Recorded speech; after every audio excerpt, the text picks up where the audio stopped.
मतलबी हो जा जरा मतलबी दुनिया की सुनता है क्यों खुद की भी सुन ले कभी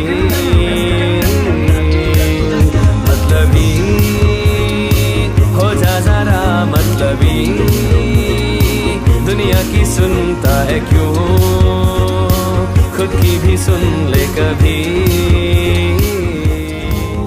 कहने को जश्न बहारा है इश्क ये देख के हैरान है कहने को जश्न बहारा है इश्क ये देख के हैरान है फूल से खुशबू खफा खफा है गुलशन में छुपा है कोई रंज फिजा की चिलमन में. Except there is no sorrow here at the Avari Hotel. Along with this gingerbread house, they have... Time, 3, 2, 1, go! Merry Christmas and Happy New Year! Awesome! It was great to join some of the 4 million Pakistani Christians celebrating Christmas in Pakistan. From the amazing buffet breakfast with puris and halwa, I'd refill my water bottle, prepare my Olympus 17mm f1.2 lens, back up my data on my HyperX SSD before heading out to discover Lahore. Where better to start than at Minar in Pakistan, built on the site where the All Indian Muslim League passed the Lahore Resolution in 1940 calling for an independent homeland for the Muslims of British India, which eventually gave birth to Pakistan in 1947. Built in the 1960s, the tower is a mix of Mughal, Islamic and modern architecture. As well as walking around the grounds, which include fountains and a lake, if you are lucky you can find a Cinderella carriage and be a prince and princess for a short while. Just by the tower is a small lake with an island in the shape of Pakistan. Then on the other side of the park is the world-famous Badshahi Mosque, obscured here a tad due to the heavy fog which sits in Lahore during winter. Built by the Mughal Emperor Aurangzeb in 1671, the red sandstone with marble inlay simply wows everyone who has a chance to see it. To the bottom left, the structure in white is a Sikh Temple, which commemorates the spot where the 5th Guru of Sikhism, Guru Arjan Dev, died in 1606. The space includes the Samadhi of Ranjit Singh, a building which houses the funerary urns of the Sikh ruler Ranjit Singh, who passed away in 1839. The Samadhi combines Hindu, Islamic, and Sikh motifs. As the second largest mosque in Pakistan, the structure is a reflection of Mughal design and engineering. It's brilliant.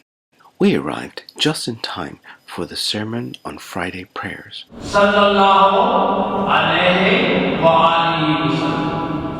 Where after sending peace and blessing upon Prophet Muhammad, the preacher recited a verse which translates to mean that one should recite the Quran in a way in which it can be understood.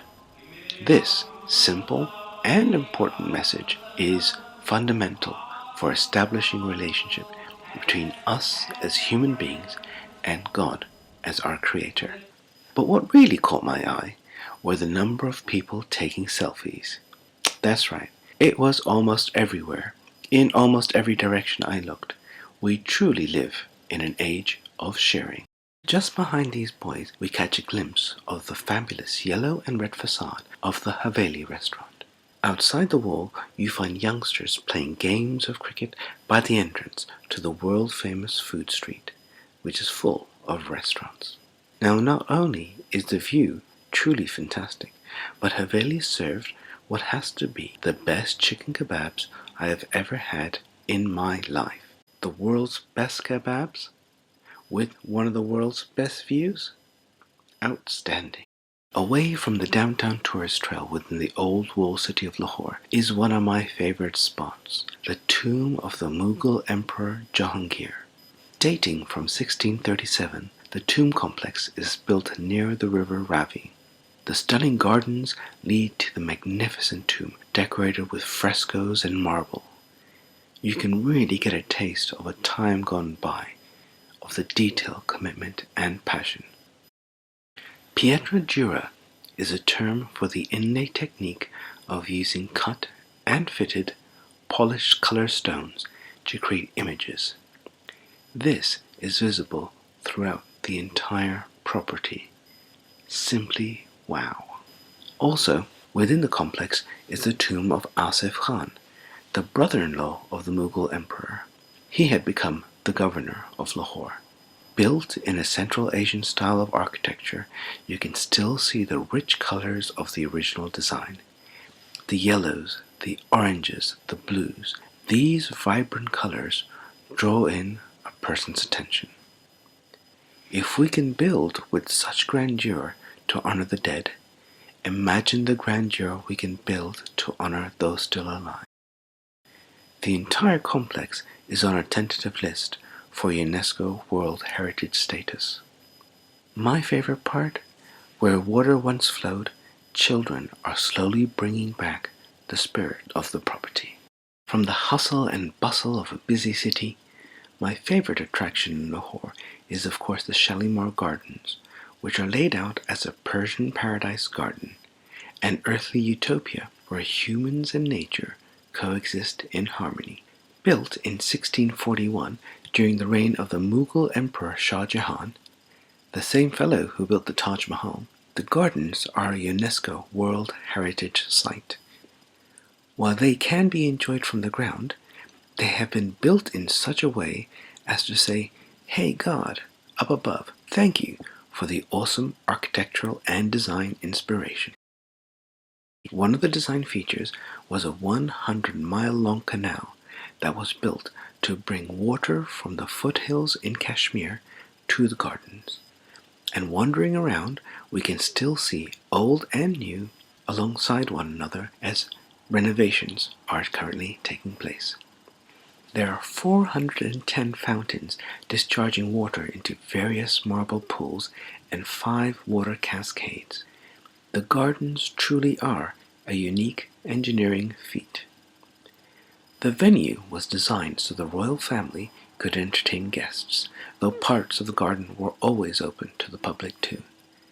I do wonder what it must have been like all those years ago, and whether today they would allow music and entertainment to return.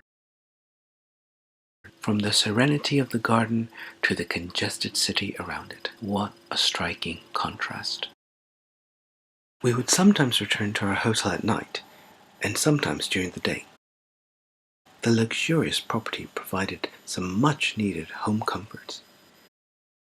Best of all, given the cold winters, the heated swimming pool really was a treat. From comfortable rooms to dining in some of the many restaurants on the property. Dynasty, their Chinese restaurant for example, served up some fantastic prawns and dim sum, while Fujiyama, the Japanese restaurant, prepared some delicious sushi. And Lucknowi ensured that everything was literally smoking hot. For those seeking adventure a little closer to the hotel, literally on the other side of the street is Lahore Zoo. Established in 1872, it is the 3rd oldest zoo in the world after Vienna and London zoos respectively. And for a different kind of wild, Lahore in Winter is basically one big wedding party. Marriages left, right and center. I was lucky enough to attend one and foolishly didn't even follow my own directions to the bride and groom for jazz hands. Pakistan is the world's 6th most populous country with over 210 million people. From beaches and deserts in the south to mountains and glaciers in the north and everything in between. Is it any wonder that the country is fast becoming a must-visit destination? सारे सहमे नजारे हैं सोए सोए वक्त के धारे